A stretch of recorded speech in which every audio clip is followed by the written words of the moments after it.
मैं doctor Supriya Puranik, test tube baby consultant and practising obstetric and gynaecology since 20 years.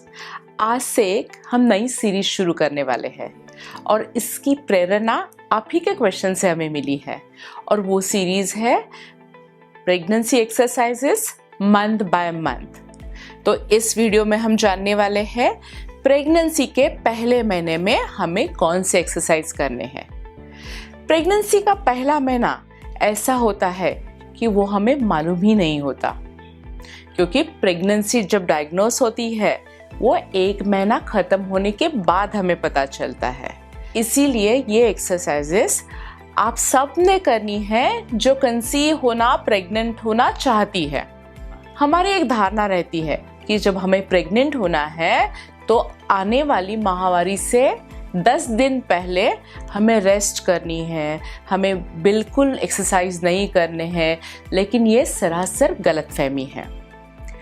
हम pregnancy से पहले जो एक्सरसाइजेस करते थे वो सारे एक्सरसाइजेस इनफैक्ट आप प्रेगनेंसी में भी कर सकते हो, लेकिन ये सब आपकी डॉक्टर की सलाह से और आपकी ऑब्स्टेट्रिक गायनिक जो फिजियोथेरेपिस्ट रहती है उनकी निगरानी में करनी है। तो आइए हम जानेंगे प्रेगनेंसी के पहले महीने में, यानी कि जब आप कंसीव करना चाहती हो तो आपको कौन से एक्सरसाइजेस करने हैं।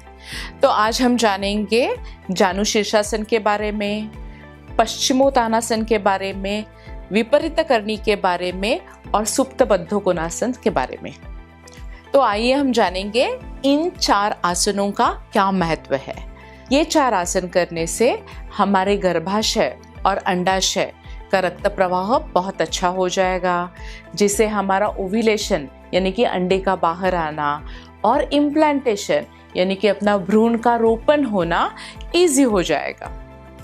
इसके साथ ही साथ हमारे जो इनर थाइज रहते, जांघ रहती है, पेल्विक मसल्स रहते हैं, उनकी मांसपेशियां बहुत कठिन हो जाएगी, उनको स्ट्रेंथ मिलेगी, हमारा बदन लचीला हो जाएगा और हमारे स्ट्रेस हार्मोन्स की लेवल बहुत ही कम हो जाएगी। तो आइए हम जानेंगे इस एक्सरसाइज के बारे में, और ये एक्सरसाइजेस आपको डेमोन्स्ट्रेट करने वाली है, दिखाने वाली है, समझाने वाली है डॉक्टर पूजा, जो ANC यानी कि ऑब्स्टेट्रिक गायनिक फिजियोथेरेपिस्ट है और इनका इस विषय में 5 साल का एक्सपीरियंस है। नमस्कार, मैं डॉक्टर पूजा जैन, आपकी फिजियोथेरेपिस्ट।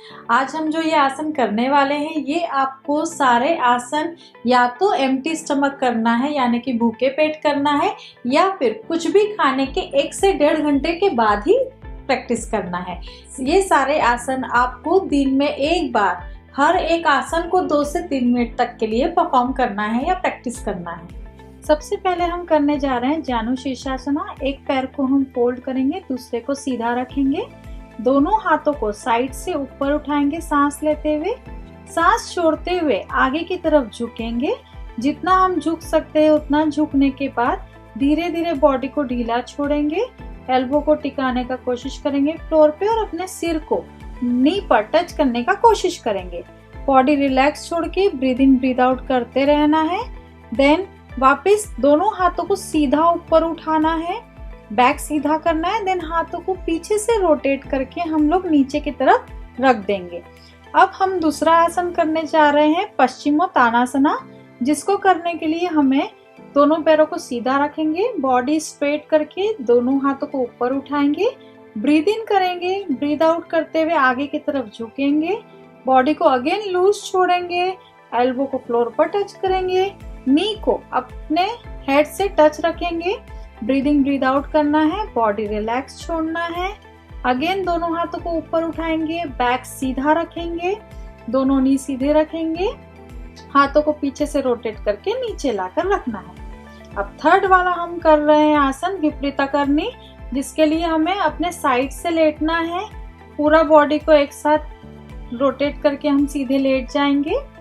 अब हमें दोनों पैरों को सीधा रखना है, बैक को रिलैक्स छोड़ना है।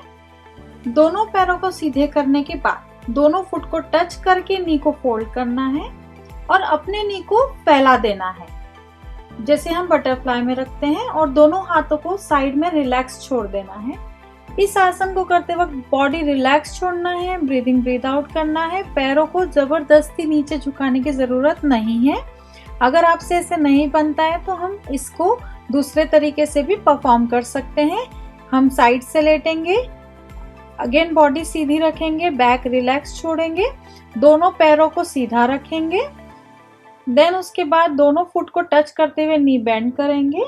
देन अगेन पैरों को रिलैक्स छोड़ना है और अब हम किसी पिलो या ब्लॉक के सपोर्ट से हम अपने नी को टिका कर रखेंगे, जिससे हमें ज्यादा प्रेशर न लगे और बॉडी एकदम रिलैक्स छोड़ देंगे।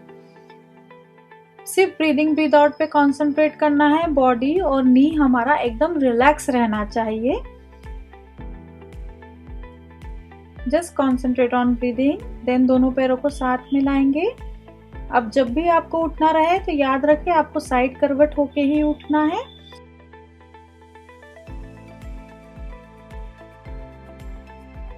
अब हम करने जा रहे हैं चौथा आसन, जिसका नाम है सुप्तबद्ध कोणासना।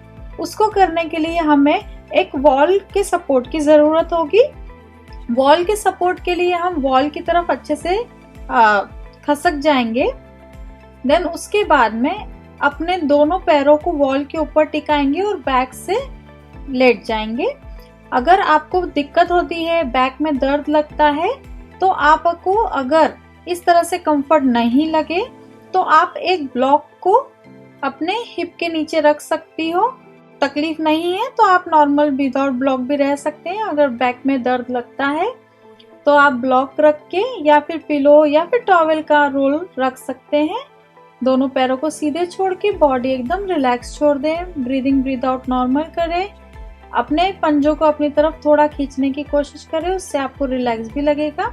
अगर ज़्यादा देर आप इस तरह से नहीं रह सकती हैं, दोनों नी फोल्ड करना और जब भी आपको उठना है तो पूरा बॉडी को साइड रोल करना, फुट को वॉल पर ड्रैग करना, देन साइड से आपको बैठ जाना है। इस वीडियो में हमने डॉक्टर पूजा से जान लिया कि प्रेगनेंसी के पहले महीने में कौन से एक्सरसाइजेस करने हैं, वो कब करने हैं, कैसे करने हैं, कितनी बार करने हैं, और मैंने पहले ही इसका इम्पोर्टेंस आपको बता दिया है। तो प्रेगनेंसी के पहले महीने में जो हम जानते नहीं हैं, इसीलिए जो कंसीव होना चाहती है, उन सब ने ये एक्सरसाइजेस फॉलो करने हैं। इसके बारे में आपके कोई प्रश्न रहेंगे तो हमें ज़रूर लिखिए और हमारी ये series pregnancy exercises month by month ज़रूर देखते रहिए। धन्यवाद।